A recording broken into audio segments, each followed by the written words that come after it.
हरे कृष्णा दोस्तों, आप सभी का हमारे बहुत चर्चित कार्यक्रम में और गीता में स्वागत है। क्रेडिन टीवी के ऊपर प्रसारित होने वाले एक कार्यक्रम हर सप्ताह एक ऐसे कदम की तरफ आगे बढ़ रहा है जहां एक माइलस्टोन मिलने वाला है। जी हाँ, ये हमारा 49वां एपिसोड है। दोस्तों, केवल और केवल आपके प्रेम के कारण, आपकी जिज्ञासा के कारण ये संभव हो पाता है। इस कार्यक्रम के प्रारंभ होने से पूर्व भी मैं एक थोड़ा सा निवेदन भी करना चाहूंगा कि हम लोग वाकई इसको एक और आधार बना सकते हैं कि हम ऐसे लोग जो इसमें लाभ ले सकते हैं उनकी तरफ भी दृष्टि डालें। यानी आपके परिचित, आपके वो लोग जो अपने कई समस्याओं से ग्रसित हैं और वो अपने प्रश्नों का उत्तर चाहते हैं, तो आप उनको भी कृपया इस कार्यक्रम में जोड़िएगा। क्योंकि भगवान श्री कृष्ण ने गीता जी में जो कहा है, उस आधार पे जो प्राप्त सॉल्यूशन है, उसका कोई भी तोड़ कहीं और नहीं मिल सकता। तो आइए हम लोग अपना कार्यक्रम प्रारंभ करते हैं। सर्वप्रथम मैं स्वागत करना चाहूंगा हमारे वरिष्ठ आचार्य श्रीमान संतोष गुप्ता साहिब का हमारे स्टूडियो में। स्वागत है सर आपका हमारे स्टूडियो में। हरे कृष्णा, हरे कृष्णा, हरे हरे कृष्णा। कृष्णा भगवान, हरे कृष्णा। सर, आज बहुत ही सुंदर कहना चाहिए दिवस भी है, क्योंकि अगली बार हमारे 50 एपिसोड पूरे होने वाले हैं। अरे वाह। हाँ, और हम तो यही प्रार्थना हमारे डायरेक्टर साहब से भी करेंगे कि हमारे दर्शकों के लिए कुछ बहुत ही स्पेशल ये प्लान कर रहे हैं, अवश्य कर रहे होंगे, और वही हमारे दर्शकों को प्राप्त भी हो सकेगा। सर, आपकी अनुमति से मैं पहला प्रश्न ले लूं, क्योंकि ये बहुत लोगों की जिज्ञासा होती है जानने की। ये तुलसी आर्य साहब लिख रहे हैं और उनका प्रश्न यह है कि मुख्य मंदिर में दर्शन करने और पूजा करने के बाद परिक्रमा करने के पीछे क्या विज्ञान है? कोई ना कोई तो ऐसा विज्ञान होगा जो ये जानना चाहते हैं। देखिए, इसका ये प्रश्न वैसे पहले आ चुका है। बहुत ही बढ़िया आपका प्रश्न है। जैसा कि अभी योगेंद्र शर्मा साहब ने भी कहा कि हम लोग भगवत गीता के आधार पर ही जो है अपनी जिज्ञासाओं पे चर्चा करते हैं। कर्म कांड बहुत विस्तृत है। शास्त्रों में ऐसा कहा है कि अनंत कर्म कांड है। विष्णु जी की कितनी परिक्रमा होनी चाहिए, भगवान नारायण की कितनी है, भगवान शिव की आदि क्यों है, ऐसा क्यों है, वैसा क्यों है। बहुत सारे कर्म कांड होते हैं, थोड़ा बहुत उनके बारे में जानना भी चाहिए। लेकिन साधक कर्म कांडों के मूल में जो उद्देश्य है उस पे ध्यान रखता है। परिक्रमा करते समय जो इसके पीछे आध्यात्मिक भाव है वो ये है कि हे प्रभु, अब इस जीवन में हम जो भी कर्म करें, जो भी करें, ये जीवन यात्रा जो है इसके मूल में, इसके केंद्र में हमेशा आप विराजमान रहें। यद्यत कर्म करो मितद्वखिलम शंभो तब आराधनम, है ना। संचार प्रदयो प्रदक्षिण विधि स्त्रोतानी सर्वागिरो, है ना। भगवान कहते हैं ना मानस, उसमें शिव मानस में, कि मैं बोलता नहीं हूं, हे प्रभु मैं बोलता नहीं हूं, मैं तो अपने इस वाणी के द्वारा आपकी सेवा करता हूं। मैं चलता नहीं हूं, मैं तो, क्योंकि जगत में आप कहाँ नहीं, आप कन कन में हैं, हर हृदय में आप है, तो मैं तो आपकी परिक्रमा ही करता हूं। मैं सोता नहीं हूं, मैं तो आपके ध्यान में मग्न रहता हुआ समाधि लगाता हूं। तो यही भाव हमारा परिक्रमा में हो कि अब हमने पूजा कर ली, अर्चना कर ली, अब भगवान हमारे जीवन के केंद्र में हो, मुख्य आधार वही है जीवन का। हरे कृष्ण, हरे कृष्ण। क्या बात है सर, भगवान हमारे जीवन के केंद्र में हो। तो तुलसी आर्य साहब, बस यही एक पॉइंट को पिक कर लीजिएगा, और हमारे परिक्रमा का उद्देश्य भी हमने जाना। सुनीता जी, सतीश गुप्ता जी, मीनू भारद्वाज जी, अनिमा देवड़ा जी, सुमित्रा बड़ाया जी, सुरेंद्र साहू जी, मधु शर्मा जी, स्वागत है आप सभी का। हमें इंतजार है आपके प्रश्नों का जो आप जानना चाहते हैं। आप जब भी संवाद करते होंगे औरों से, उनकी जिज्ञासा भी होती होगी, तो आप अवश्य उसका उत्तर जानिएगा। अनिमा जी ने अभी अभी प्रश्न भेजा है। अनिमा जी कह रही हैं कि ध्यान कैसे करें कि खुद से परिचय हो। खुद से परिचय होना कृष्ण से मिलना है, ऐसा है क्या? बहुत बढ़िया प्रश्न है अनिमा देवड़ा मैडम का। देखिए, हम कौन हैं ये मूल जिज्ञासा है। जैसा कि हम भगवत गीता में भी पढ़ते हैं, हु एम आई, मैं कौन हूं।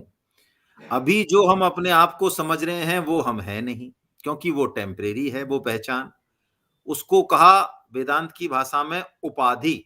उपाधि मतलब जो एक समय देश काल के हिसाब से लग गई, फिर इससे पहले भी नहीं थी, इसके बाद भी नहीं। तो जो हमारा स्वरूप है वही, जो आत्म स्वरूप है वही भगवत स्वरूप है, ऐसा मान लें। कृष्ण से ही मिलना है। अब आप कह रही हैं कि ध्यान कैसे करें कि खुद से परिचय हो जाए। तो गीता का तो एक ही काम है। गीता यही करती है कि हमसे हमारा ही परिचय कराती है। हम जो है पूरी जिंदगी दूसरों का परिचय ढूंढते रहते हैं, बिना ये जाने कि हमारा खुद का वास्तविक परिचय क्या है। तो देखिए, ध्यान का मतलब ही है कि जो दृष्टि, जो यात्रा, जो अब तक बाहर की ओर थी, वो यात्रा जरा ठहर के वो यू टर्न ले ले और वो अंदर की तरफ हो जाए। जो कन कन में विराजमान है वो हमारे हृदय स्थल में भी विराजमान है। और ये जो शरीर है 5 फीट का, 6 फीट का, ये कोई ऐसे ही नहीं है, ये सर्वश्रेष्ठ कृति है भगवान की। जो पिंड में है वही ब्रह्मांड में है, वही अंड में है। अंड का मतलब ब्रह्मांड ही होता है। यहाँ पे जो जिस तरह से है उसी तरह से सारे लोगों की रचना है। तो ध्यान का मतलब है अपने अंदर जो प्रभु हैं उनसे वार्तालाप करना। अब आप कहें कि कैसे करें। देखिए, प्राय ऐसा माना जाता है कि ध्यान में कोई बहुत बड़ी कोई टेक्निक होती है, बहुत सारी होती भी हैं, लेकिन भगवान ने जो टेक्निक बताई गीता में हम उस पर चर्चा करें मुख्य रूप से, है ना। बाकी तो बहुत सारी ध्यान की टेक्निक है। जी। एक तो भगवान ने ये कहा कि ध्यान का मतलब हम मन को नियंत्रण में रखें, किससे? बुद्धि से। और बुद्धि का भी बॉस होता है अहम। अहम का मतलब है हम सबसे पहले ये माने कि हम भगवान के हैं। हमें यदि भगवत स्मरण है हमेशा, तो हम ध्यान में ही हैं, भगवान के पास ही है। तो मैं तो ध्यान का आज यही रूप बताना चाह रहा हूं आपको। बाकी टेक्निक तो आप पढ़ ले गीता में, कि ऐसी प्रैक्टिस करें कि हमेशा हमें भगवत स्मरण बना रहे। चाहे हम कोई भी काम करें, घर का करें, ऑफिस का करें, बाहर का करें, भगवत स्मरण बना रहे। थोड़ी थोड़ी देर में कहते रहें, हे नाथ मैं आपको ये मेरे भूलूं नहीं, हे बहुत नाथ मैं केवल आपका हूं। आपका। बस ये इससे ऊंचा ध्यान दुनिया में कोई नहीं है ना। हरे कृष्ण। बिल्कुल। हरे कृष्ण, हरे कृष्ण। बहुत सुंदर भगवान। सर, हमारे एक प्रसन्न भाविक दर्शक हैं, और प्रसन्नता में वो ये पूछना चाह रहे हैं कि गर्भ गीता क्या है प्रभु? गर्भ गीता। प्रभु, मेरे को तो प्रसन्न साहब अब आपके प्रश्न से इतनी प्रसन्नता हो गई। मुझे कोई याद नहीं आ रहा है। गीता जो है 200 से ऊपर गीता है, 248 के आसपास कलेक्शन किया है।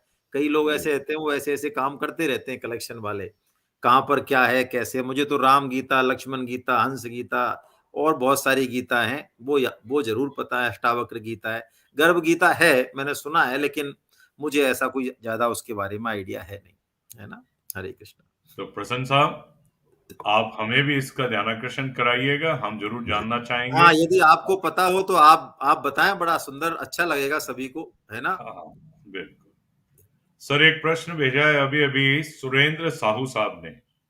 जी। सुरेंद्र साहू साहब लिख रहे हैं कि स्वाध्याय और सत्संग में जागृत विवेक का व्यवहारिकता में सही से उपयोग नहीं कर पाते, क्या करें? बहुत ही प्यारा प्रश्न है भाई, ये इतना प्यारा प्रश्न है। ये प्रश्न ये बता रहा है कि साधक कुछ कदम चल चुका है और आगे चलना चाह रहा है। ये प्रश्न बिल्कुल।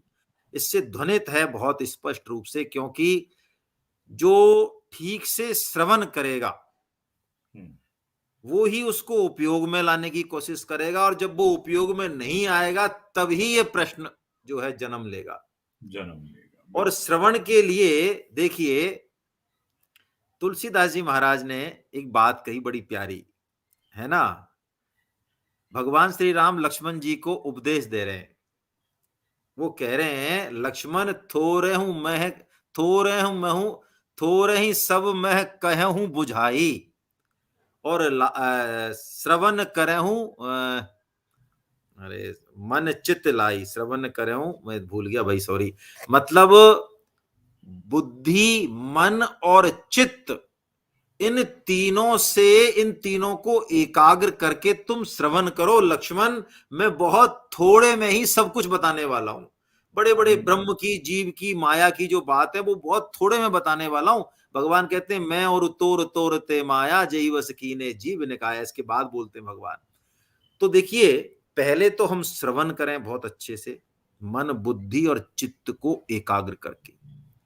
भगवान गीता में भी अर्जुन से यही बात कहते हैं। लास्ट में आप देखें, अर्जुन त्वा एकाग्रेन, क्या तुमने एकाग्र चित्त से सुना कि नहीं सुना? अर्जुन कहते हैं हाँ सुना। उसके बाद भगवान एक शब्द नहीं बोलते, बस गीता पूर्ण हो जाती है वहां पे। तो अब उपयोग में नहीं आया, इसके दो कारण है। स्वामी जी महाराज बताते हैं श्रवण ठीक से नहीं किया। यदि श्रवण ठीक से किया है तो स्वामी जी कहते हैं ये विवेक जो जागृत हुआ है, इसको जो हम भुला देते हैं, ये हमारी भूल है। इस भूल को हम करें नहीं, इसको पकड़ के रखें, जागृति बनाए रखें, क्योंकि विवेक का नाम ही मनुष्यता है। मनुष्य में जो सबसे इंपॉर्टेंट बात है वो विवेक ही है। तो इस विवेक को जागृत तो साहू साहब रखना पड़ेगा। इसके लिए मैं अपने मन से बता रहा हूं, लगातार श्रवण, स्वाध्याय और सत्संग करते रहें। भगवत गीता का प्रचार करें आप। हमारी 3 सेमिनार होने वाली हैं। एक तो योगेंद्र जी करा रहे हैं, सामने बैठे हैं ये जयपुर वाली। इनसे तो आपको फोन से बात करनी पड़ेगी, इनकी सीटें तो फुल कर दी इन्होंने, 100 कर दी, लेकिन दे देंगे एडमिशन आप कहोगे तो। एक वृंदावन की है और एक जो है हमारी सोमनाथ की है। लोगों को भेजो गीता सेमिनार में, आपका जो है जागृत रहेगा विवेक। हरे कृष्णा, हरे कृष्णा। हरे कृष्णा। भगवान, मेरे तो एक ही निवेदन है, ये सेमिनार जो है कृष्ण कृपा से आप लोग ही करा पा रहे हैं, और सबसे बड़े तो दर्शक करा पा रहे हैं, क्योंकि आप लोग इस सेमिनार में आते हैं। आप जो अभी जुड़े हुए हैं वो भी इसका सदुपयोग करें अपनी अपनी परिस्थिति अनुसार। जैसा भी सर ने बताया 3 सेमिनार हो रहे हैं, तो आप जरूर उसमें जुड़ने की कोशिश करें। अगर किसी को डिटेल नहीं मालूम तो अभी हमें लिखिएगा, आप नंबर देंगे तो हम कोशिश करेंगे आप तक वो डिटेल पहुंचाने की। सर, एक जिज्ञासा हमारे एक छोटे से बच्चे ने भेजी है, ऐसा मुझे लग रहा है, और हो सकता है कि माता ने लिखा हो, लेकिन नाम से तो क्लियर नहीं होता। वैसे बच्चा ही है ये, अमन लोधी इनका नाम है। अच्छा। और जिज्ञासा ये है उनकी कि उनका प्रश्न है कि हमें हिंदी मीडियम स्कूल में पढ़ना चाहिए कि इंग्लिश मीडियम स्कूल में पढ़ना चाहिए। अब पूरी गीता और में सर कृष्ण भगवान ने तो कहीं ऐसा बोला नहीं। अब हाँ मैं हाँ, सोच रहा हूं कि मैं क्या उत्तर इसका समझूं, लेकिन आपके श्रीमुख से सुनना चाहूंगा। देखिए भगवान ने गीता में, क्योंकि गीता बहुत शॉर्ट में है ना, तो भगवान ने इस तरह से तो नहीं बोला, लेकिन भगवान ने गीता में हर प्रश्न का उत्तर दिया ही है। देखिए भाषा जो है, भाषा हमारे जो भाव हैं, जो तथ्य हैं, उनके संप्रेषण का माध्यम है। इसलिए किसी भाषा को कमतर या श्रेष्ठतर समझना, इस एंगल से हम नहीं समझे, पहली चीज है ना। बिल्कुल। लेकिन जब तक हम अपनी जड़ों से जुड़े रहेंगे तब तक ही हम उत्थान के मार्ग पे होंगे, आगे चलेंगे। और जड़ों से जुड़ी रहने के लिए 5 चीजें बहुत आवश्यक हैं, आप समझ लें। आप इंग्लिश मीडियम में पढ़ें, आप कॉन्वेंट में पढ़ें, आप हिंदी में पढ़ें, कोई समस्या नहीं है। आपका फ्यूचर देखें, मुझे कहाँ जाना है, क्या करना है, उसके हिसाब से जो उचित लगे वो करें, लेकिन 5 चीजों से जुड़े रहना बहुत जरूरी है। हमारी धार्मिक और सामाजिक जो रीति रिवाज हैं, परंपराएं हैं, वो ठीक है। हमारी वेशभूषा, हमारा खान पान, और हमारी भाषा, और हमारे धर्म ग्रंथ। यदि ये 5 चीजों से आप जुड़े हुए हैं तो आप आराम से, आपको इंग्लिश में पढ़ना है इंग्लिश में पढ़ें, हिंदी में पढ़ना है हिंदी में पढ़ें, उसमें कोई समस्या नहीं है। जैसा आपको अच्छा लगता हो, आप क्या बनना चाहते हैं, आगे किस तरह से आप जाना चाहते हैं, माता पिता के साथ बैठ के निर्णय लें और पढ़ें आप, उसमें कोई दिक्कत नहीं। हरे कृष्ण। लेकिन 5 बहुत चीजों से जुड़े रहें। बिल्कुल सर, पूर्णतया सत्य कहा है आपने। कि भाषा तो एक माध्यम है हमारे लिए, बस इन 5 बातों का हम सबको पूरा ध्यान रखना चाहिए अमन जी। बस देखिए एक इसमें मैं छोटा-सा टोक रहा हूँ, ब्रेक। बीच में टोक जी, रहा हूँ सर। जी, विवेकानंद जी का उदाहरण यदि लें, यदि वो इंग्लिश में पारंगत नहीं होते तो वो भारतीय दर्शन का, सनातन धर्म का झंडा विदेशों में नहीं लहरा पाते।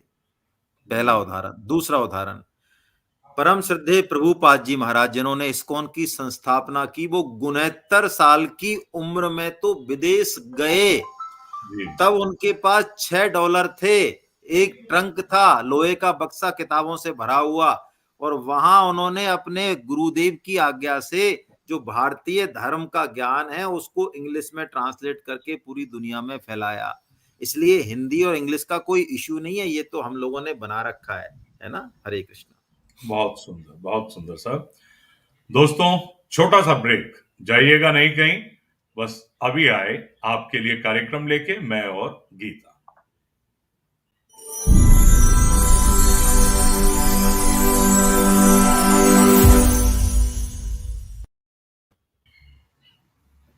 स्वागत है दोस्तों आप सभी का हमारे बहुचर्चित कार्यक्रम। अभी तक हमने बहुत सारी चर्चाएं की हैं।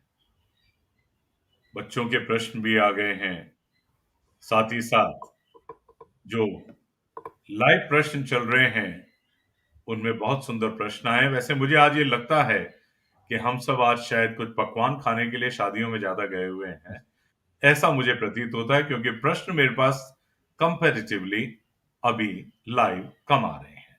लेकिन मेरे पास लिस्ट बहुत लंबी है दोस्तों, आते रहे प्रश्न हमारे पास।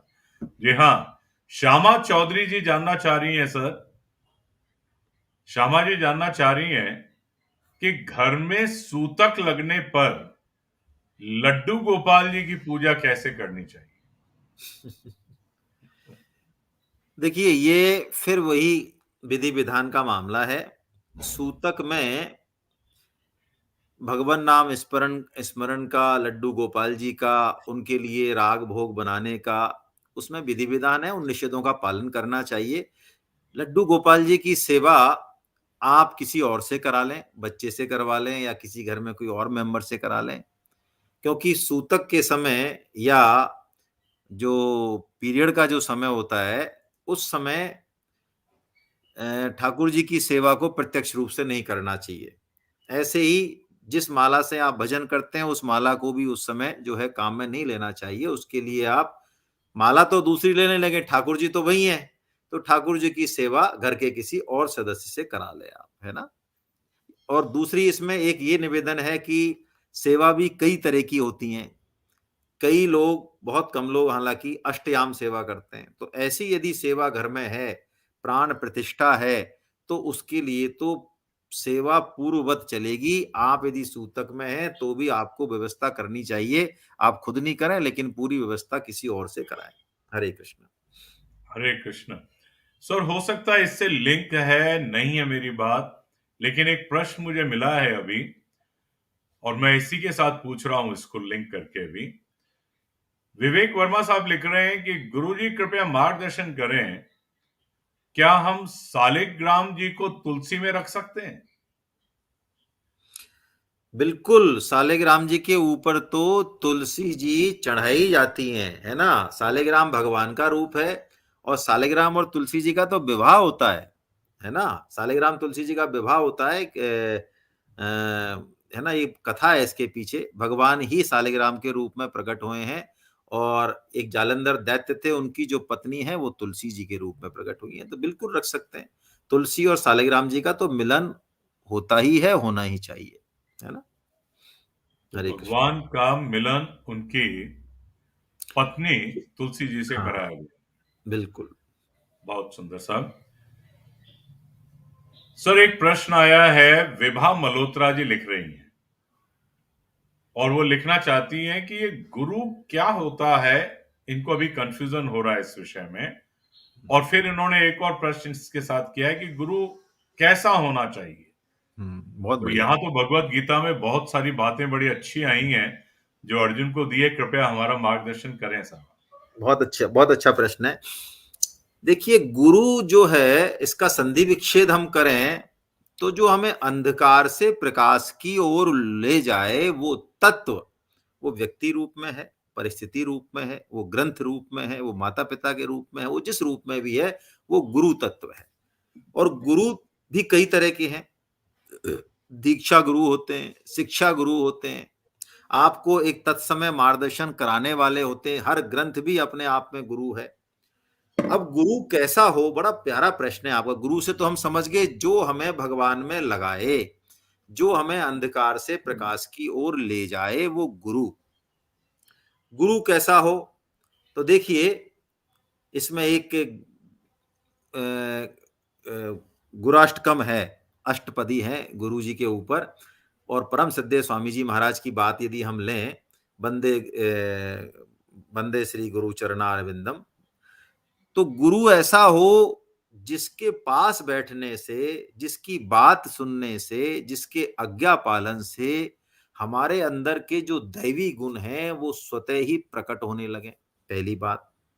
दूसरी बात, गुरु का संग करने से हमारा मन और वृत्ति भगवान में लगने लगे अपने आप। तीसरी बात, जैसे ही हम गुरु की बात सुने, उनका स्मरण करें, उनका संग करें, उनकी बात माने, तो स्वतः ही हमारे मन में एक शांति, एक एक अजीब सा आनंद, एक वो होना चाहिए, यानी हमारे वही दैवी गुण हमारे अंदर प्रकट होने चाहिए। ये कुछ पैरामीटर गुरु के दिए हुए हैं शास्त्रों में। वैसे गुरु की पहचान करना शिष्य का ना तो काम है, ना उसके बस का मामला है। ये तो कुछ एक पैरामीटर दे दिए जिससे कि मानो हमें गुरु बनाने की कोई लगी हुई है कि नहीं, गुरु बनना है, बनाना ही है। तो हम थोड़ा सा देख लें, सच्चा गुरु हो, सस्ता गुरु नहीं हो, है ना। उस गुरु की उस गुरु की दृष्टि हमारे धन पे तो कतई नहीं हो, है ना। हरहि शिष्य धन शोक न हरहि, सो गुरु घोर कलप महु परहि। ऐसा कहा तुलसीदास जी महाराज ने कि शिष्य का धन तो जो हर ले, लेकिन शिष्य का शोक नहीं हरे। अब बताइए, भगवान श्री कृष्ण ने अर्जुन का जो शोक और मोह था तो वो हर लिया, तो वो गुरु हो गए अपने आप। तो जो आपको रास्ता दे, जो सही मार्ग दिखाए, चाहे वो ग्रंथ है, चाहे व्यक्ति है, चाहे परिस्थिति है, वो गुरु है। तो ऐसे गुरु को नमन करें, श्रद्धा भाव रखें, लेकिन उसमें अटके नहीं, संबंध नहीं जोड़ें।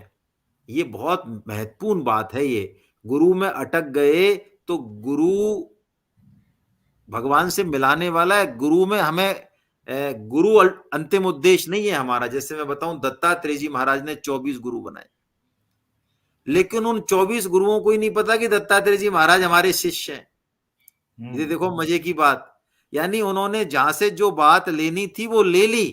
तो स्वामी जी भी यही कह रहे हैं, बजाय गुरु बनाने के, इस धुन के, हम जहां से जो अच्छी बात मिले वो लें और उस पर आचरण करें। जब जरूरत होगी अच्छे गुरु स्वतः मिल जाएंगे, चिंता नहीं करें। हरे कृष्ण, हरे कृष्ण। बहुत सुंदर सर।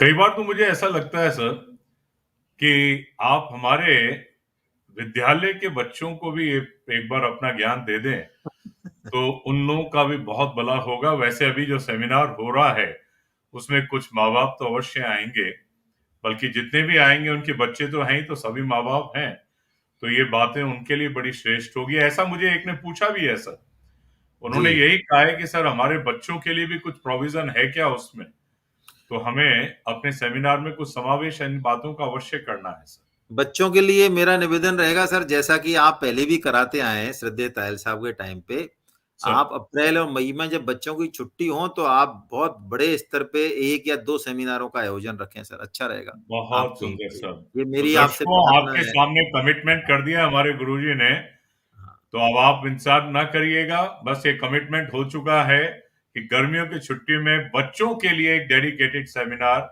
हम लोग अवश्य प्लान करेंगे। शोभा अग्निहोत्री जी ने एक प्रश्न शायद भेजा है, लिख रही हैं कि विष्णु महेश भगवान के बहुत सारे मंदिर हैं, हर जगह हैं और तीर्थ भी हैं, लेकिन ब्रह्मा जी का एक ही मंदिर है, वो है पुष्कर में। ऐसा क्यों है सर, ऐसा क्यों है, ये जानना चाह रही हैं। हाँ, बात तो देखो आपकी बड़ी सही है, लगती भी है दिमाग में। ब्रह्मा जी के इतने सारे, वो एक के अलावा और जगह मंदिर शायद सुनने में तो नहीं आए हैं। सुनने में नहीं और आया बिल्कुल। हाँ, नहीं आए हैं। और विष्णु जी के और इन्हीं के हैं। अब देखिए, इन तीनों में यदि हम देखें भगवत्ता के हिसाब से, भगवत्ता के हिसाब से इसका कारण तो मुझे स्पष्ट रूप से तो नहीं पता। भगवत्ता के हिसाब से देखें तो विष्णु तत्व में जो भगवत तत्व है तो भगवान के ही प्रतिरूप है तीनों। ब्रह्मा विष्णु महेश में भेद नहीं है, लेकिन भगवत तत्व का तो भेद है, भगवत्ता का। तो करीब 90 से ऊपर, ये भागवतम का बोल रहा हूं मैं आपको, ऐसे मन से नहीं बोल रहा हूं। जी करीब जी। शायद छिन्नवे या बिन्नवे, है ना, इस तरह का है प्रतिशत में। और शिव तत्व में जो भगवत तत्व है वो करीब शायद 88 या इस तरह का है। और ब्रह्मा ब्रह्मा जी महाराज में वो और कम है। कहा। तो ब्रह्मा जी हम सबके आदि जनक हैं, यानी पिता हैं सृष्टि। ब्रह्मा जी भगवान के नाभि कमल से प्रकट हुए, वो ठीक है, लेकिन सृष्टि जो मनुष्य का जो हुआ या किसी जीवों का, वो ब्रह्मा जी से ही चली है ना। तो ब्रह्मा जी भगवान के रूप अनंत है, लेकिन आदि जनक के रूप में ब्रह्मा जी एक ही हैं। उनसे मनु हुए, मनु से 10 प्रजापति हुए, महर्षि हुए, उनसे फिर सारी सृष्टि चली है। या तो मुझे लगता है इस बात को, भगवान के तो रूप अनंत है, लेकिन ब्रह्मा जी जो है इस रूप में सृष्टि क्रम में एक ही है। इस कारण से हो सकता है ब्रह्मा जी का एक ही मंदिर हो, इसी बात को दिखाने के लिए। बाकी तो इसके कोई कारण हो सकते हैं, क्यों नहीं है, अब इस बात का कोई विशेष ऐसा कहीं मेरे को तो पढ़ने को मिला नहीं, है ना। हरे लेकिन कृष्ण। आपने बिल्कुल सत्य कहा प्रभु कि ये भागवतम में इसका उल्लेख इसी प्रकार से आया है कि ईश्वर हाँ। तत्व जो है विष्णु जी में सबसे ज्यादा और शिव भगवान में भी है ही, ब्रह्मा हम्म। जी में भी है, लेकिन तत्व के लिहाज से उसमें परसेंटेज फॉर्म में शायद थोड़ा हाँ, कम है। क्योंकि क्यों है ऐसा, ऐसा भी इसमें हम कोई ऐसा ऊपर नीचे नहीं माने। क्या जी होता है, सृजन के लिए जब भौतिक सृजन करना है, गुण सृष्टि रचनी है, तो भगवान गुणातीत स्थिति से नीचे आते हैं। नीचे तो आते ब्रह्मा जी, हाँ, इसीलिए अपन इसमें ऐसा दिमाग नहीं रखें कि अरे ब्रह्मा जी में, हमारे तो भाई अपने पिता के प्रति कितनी श्रद्धा है। तो वो बिल्कुल सोचो, वो सारे पिताओं के पिता हैं, वो बिल्कुल स्टार्टिंग पॉइंट है ब्रह्मा जी। सत्य। हाँ, स्टार्टिंग पॉइंट है। तो तो वो भौतिक दृष्टि से नीचे आए गुण सृष्टि में, तब जाके सृष्टि स्टार्ट हुई, तो एक है ना, इस कारण शायद हो। हरे कृष्ण। बिल्कुल बिल्कुल शिवा जी, आपको उत्तर मिल गया होगा। काफी कुछ हम लोग समझाने में सफल हो पाए होंगे। दोस्तों, पुनः एक छोटा सा ब्रेक, लेकिन हिलिएगा नहीं अपनी जगह से। कुछ प्रश्न अभी भी बाकी हैं, बस यूं गए और यूं आए, मैं और गीता लेकर।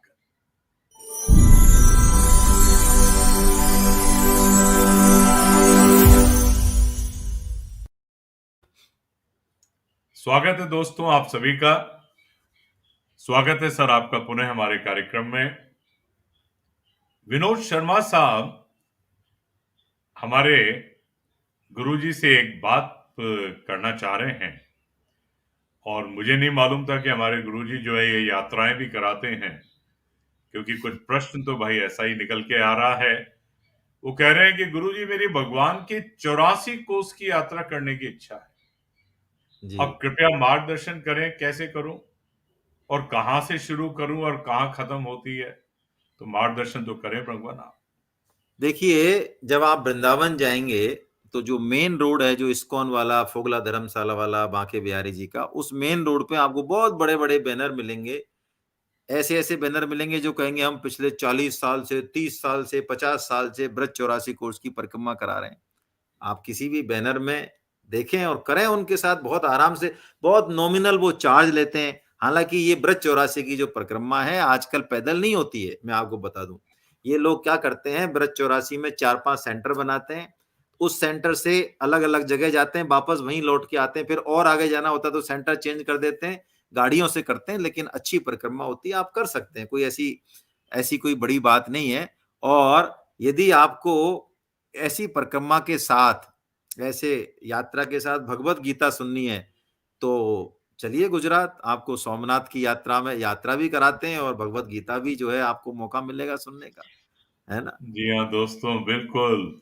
और ऐसा ही नहीं, वृंदावन में भी आप भगवान कर ही रहे हैं, वो भी एक कार्यक्रम आपने बना ही दिया है आप सेमिनार में। वृंदावन गीता सेमिनार में आइए, वहां आपको मैं पूरा एड्रेस दे दूंगा फिर, है ना, हाँ। कौन करा रहे हैं, वहां से पता लग जाएगा आराम से हमें। तो विनोद शर्मा साहब, ये तो सोने पे सुहागा हो गया। एक मांगा था, दो दो मिल गए आपको, ऐसा लग रहा है। देखो, हाँ, सेमिनार में ही पधारे हैं और यात्रा भी करी है आप। सर, आज का अंतिम प्रश्न लेता हूं। डायरेक्टर साहब जो है बार बार घड़ी की तरफ इशारा भी करे जा रहे हैं। ये भरत सूर्यवंशी साहब लिख रहे हैं सर, और भरत जी लगता है अभी स्टूडेंट ही हैं, पढ़ रहे हैं। वैसे भरत जी ने जो प्रश्न किया है, ये बहुत सारे लोगों का प्रश्न हो सकता है। पढ़ाई में मन नहीं लगता, क्या करें भाई? पढ़ाई में मन लग जाए, ये बता दें सर आप।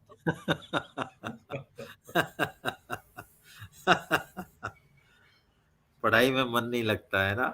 बिल्कुल। देखिए भरत जी, बहुत अच्छी हम बात है, हम आप जैसे इसको। हम जैसे कुछ खूसट इनको दिख जाते हैं ना टीचर के रूप में, हाँ हाँ तो हाँ। इनका मन तो वैसे ही गड़बड़ आ जाता है सर। देखिए, बड़ा आपने, एक तो बड़े ईमानदार आप स्टूडेंट हैं, आपने बात तो बिल्कुल सच्ची सच्ची कह दी, है ना। पढ़ाई में मन तो ज्यादातर लोगों का नहीं लगता, लेकिन भरत जी आप ये देखिए, इस मन को यदि आपने खुला छोड़ा अभी 2-4 साल के लिए, तो ये 2-4 साल का जो ये मनमानी है ना, ये मस्ती जो है, ये अगले 50-60 साल का आपका कैरियर तबाह कर देगा। आप ऐसे लोग देखते होंगे समाज में, जो किसी भी तरह की विद्यार्जन नहीं कर पाए, कोई स्किल उनके पास नहीं है, और उनकी समाज में, घर में कहीं भी जगह नहीं है, बड़े प्रताड़ित होते हैं, वो अपमानित होते हैं, और वो कुछ बाद में कर और नहीं पाते।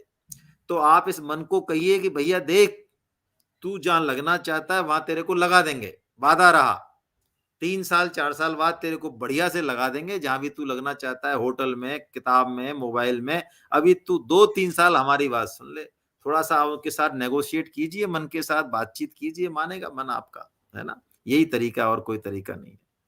बहुत सुंदर भगवान, आपने एक बात याद दिला दी। जब मैं क्लास में पढ़ाता रहा हूँ, तो मैं एक बात बच्चों को यही कहता हूँ कि आप 10th से लेके अपने ग्रेजुएशन, यानी ये 5 साल हमें दे दीजिएगा, और जीवन के सारे वर्ष आप पूरा जिंदगी में एंजॉय करिएगा।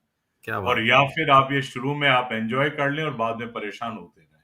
हम्म। तो आपने बिल्कुल सही कहा कि मन लगा लें हम लोग सब।